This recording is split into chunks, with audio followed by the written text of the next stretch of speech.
avec les infusions, avec les desserts. On va utiliser soit les feuilles de monarde, soit les fleurs.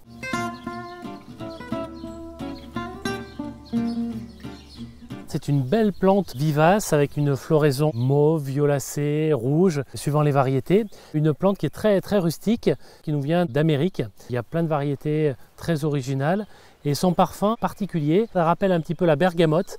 Et donc on va utiliser cette monarde avec les infusions, avec les desserts.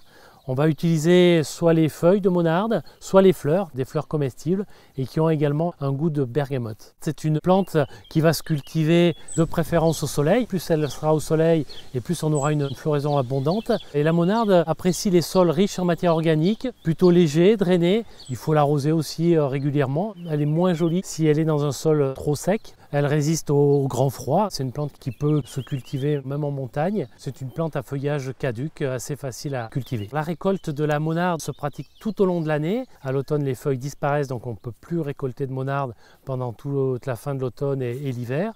Mais au printemps, les plantes repartent de la souche et donc à partir du printemps, on peut récolter jusqu'à l'automne suivant le feuillage. Pour la floraison, il faut attendre l'été. La monarde commence à fleurir de fin juin jusqu'à la fin de l'été. Comme pour beaucoup de plantes aromatiques, on ne récolte pas feuille par feuille, mais on récolte les tiges complètes. Ça permet à la plante également de se ramifier. Soit on récolte les feuilles juste avant la floraison, soit on récupère la floraison et donc on récupère l'intégralité de la sommité fleurie.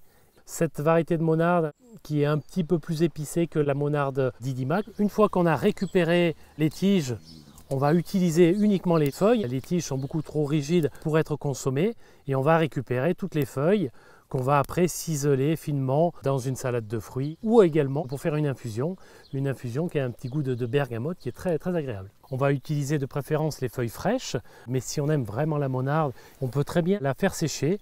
Donc dans ce cas-là, on prélève quelques tiges.